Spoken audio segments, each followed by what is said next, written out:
সরস্বতী পুজোর দিনের থেকে সরস্বতী পুজোর আগের দিনটা আমার তো মনে হয় আমার বেশি এক্সাইটমেন্ট থাকে, কারণ ওই দিনকে সমস্ত কিছু জোগাড় করতে হয়।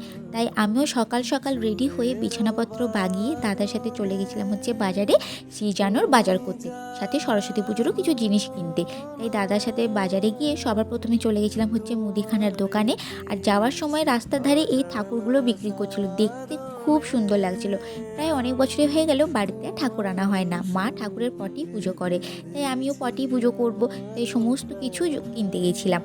এখানে মুদিখানা বাজার থেকে করা চা পাতা কেনা সমস্ত কিছু কমপ্লিট করে চলে গেছিলাম মাছ বাজারে। এখানে গিয়ে সিজানোর যা যা মাছ লাগবে কিনে, সবজি বাজার থেকে সমস্ত সবজি কিনে, জোড়া শিম জোড়া কুল কিনে চলে এসেছিলাম হচ্ছে বাড়ি।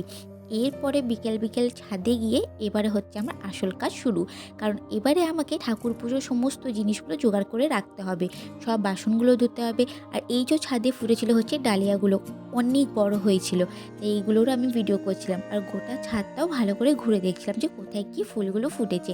এই যে এখানে একটা গোলাপ, চন্দ্রমল্লিকা, অনেক অনেক সুন্দর সুন্দর ফুল গোটা ছাদ ভরে আছে, দেখতে খুব ভালো লাগছে। তারপর সন্ধে দিয়ে সমস্ত থালা বাসন বার করে আমি বসে গেছিলাম হচ্ছে এই থালাগুলো মাজতে। অনেকটাই সন্ধ্যা হয়ে গেছিলো, চাঁদও উঠে গেছিলো। তারপর আর কি আবার মনে পড়লো যে কয়েকটা জিনিস আনা হয়নি, তাই সন্ধেবেলাতেও বাজার করতে চলে গেছিলাম।